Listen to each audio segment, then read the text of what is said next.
Today we are looking at Stream on SharePoint video recording setup with available features. Now I'm on Stream on SharePoint, and the first thing that I'll do for recording a video is go to New Recording. Once I select that, a pop-up will occur allowing or requesting access to the microphone and camera. What I'll do is allow that. Once you have done that, you won't need to do that again. Now, I'm not looking so great today, so you're looking at my keyboard from my camera.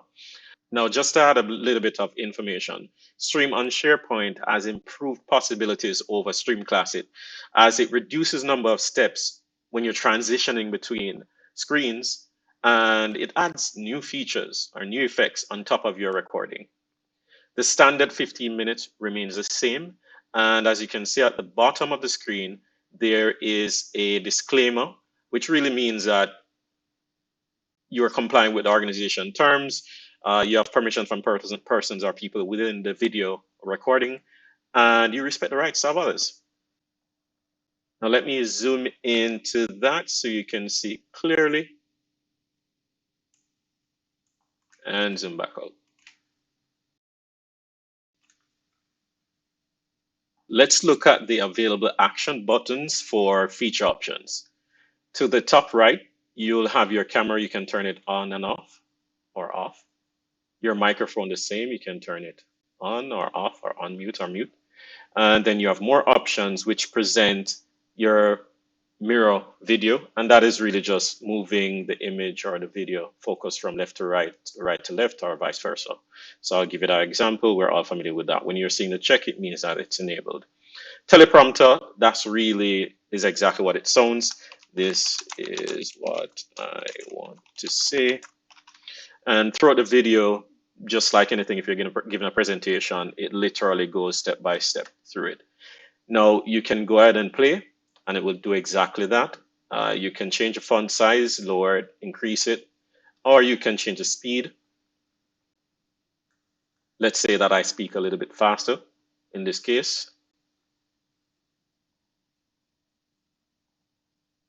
And as you can see, it goes a little bit faster.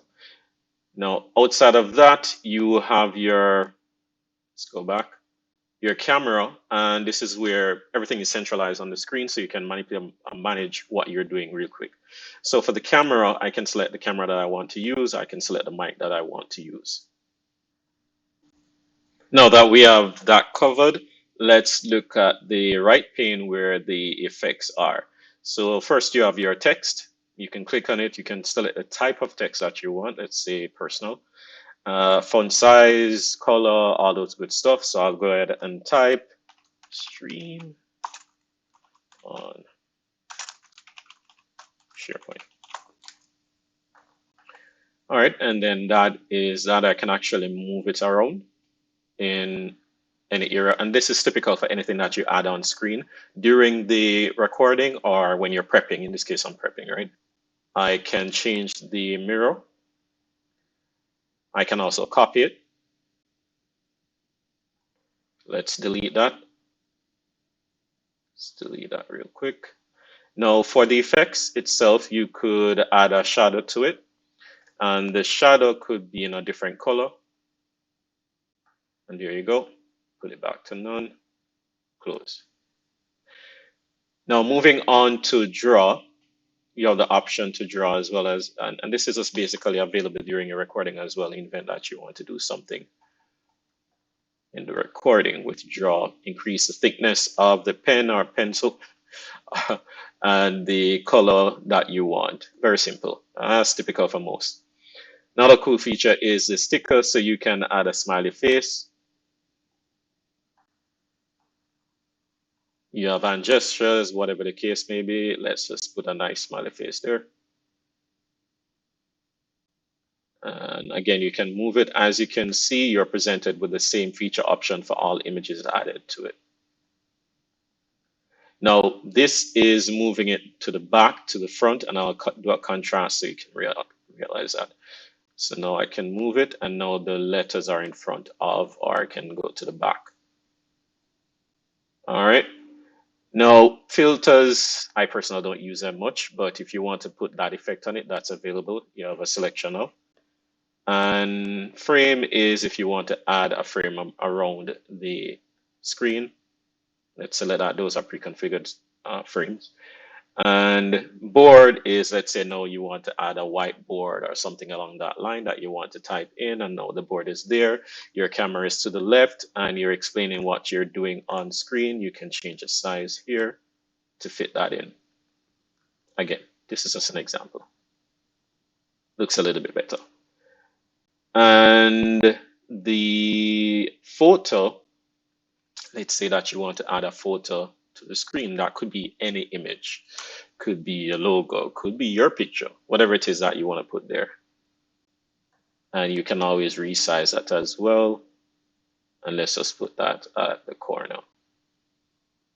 Another thing to make mention is you can actually turn it how you see fit as you prep or use the features. To the top right left, you're seeing erase, clear, or undo. So I can actually undo what I did and go back, or I can just click clear.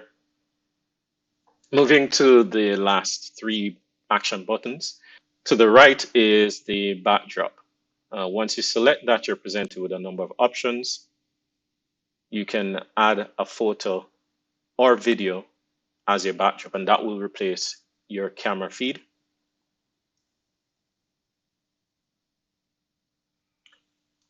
And let's go back and remove, put it back to none, and there you go. Another thing to be mindful of is that your backdrop works with your cam. So let's say that your cam is off, you realize that you don't have the option for backdrop feature. You can also change your backdrop to any of these. So this is a video that is playing in the feed. You could also change it to an image. And these are all pre-configured image. You don't have to use them, but there are options there. And last but not least, you can use your screen as a backdrop. So this is a screen share. It could be window, it could be Microsoft Edge, but I will use this screen share. There you go.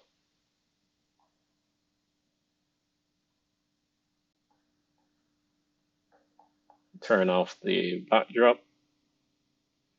So that will cover the backdrop. And let's say that you wanted to do screen recording, but this is where obviously recording a screen.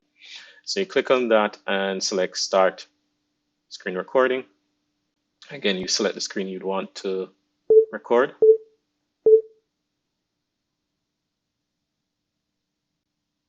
Stop recording. And now you're presented with the recording. Good thing about this, you can add a music as well. So let's add this one. You can publish, or you can go back. I'll go back and delete that one. And go back again.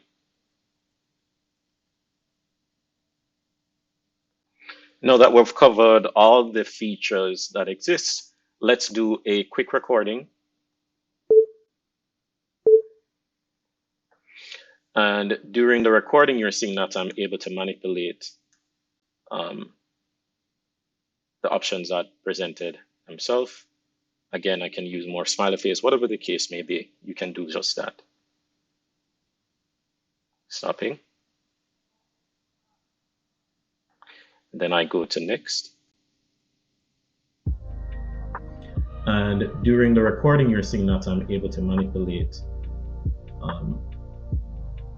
the options that presented themselves. Again, I can use more smiley face, whatever the case may be, you can do just that. Okay, so that is covered.